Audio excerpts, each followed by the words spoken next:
பணிச்சுமை அப்படின்னு சொல்லி அந்த பணியில் ஈடுபட்டிருக்க அங்கன்வாடி முதல் கொண்டு அந்த வருவாய்த்துறையினர் வந்து போராட்டத்தில் ஈடுபடுறாங்க, புறக்கணிப்பு பணியில ஈடுபடுறாங்க. இங்க எல்லாம் வந்து சொல்றது கேளுங்க, பணி யார் மேற்கொள்வது? நீங்கள் நான் மேற்கொள்ள முடியும். அதாவது எஸ்ஐஆர் பணி என்பது யார் மேற்கொள்வது? யாரோ ஒருத்தர் மேற்கொண்டு தான் ஆகணும். இந்த பணி யார் செய்வது? இந்தியா முழுவதும் நடக்குது, நம்ம தமிழ்நாட்டு மட்டும் நடக்குதுல்ல, பல மாநிலத்தில் நடக்குது. இதுக்கு சம்மந்தப்பட்ட அலுவலர்கள் வைத்து தான் எஸ்ஐஆர் பணி மேற்கொள்ள முடியும். இது தனியாக ஒரு ஏஜென்சி வைக்க முடியாது. ஆக அந்த அரசு அலுவலர்கள் அர்ப்பணிப்புணர்வோடு செயல்படணும். எங்கள் நாட்டுக்கு சுதந்திரம் வாங்குறதுல எவ்வளோ தன்னை உயிரெல்லாம் பொருட்படுத்த நாட்டுக்கு சுதந்திரம் வாங்கி கொடுத்தாங்க. ஏங்க இந்த வாக்காளர் பட்டியல் தயாரிக்கிறது கூட ஒருத்தர் வந்து முன் வரலைன்னா அப்புறம் நாடு எப்படிங்க வளரும்? அதாவது இதை இதை அவர்களை விட்டால், சுதந்திரமாக விட்டால் அவர்கள் செயல்படுவாங்க. புரியுதுங்களா?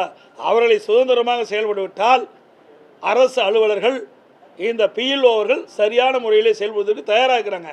ஆனால் அரசாங்கத்தினுடைய அழுத்தத்தின் காரணமாக இப்படிப்பட்ட நிலைமையெல்லாம் அவர்களுக்கு ஏற்படுகின்றது.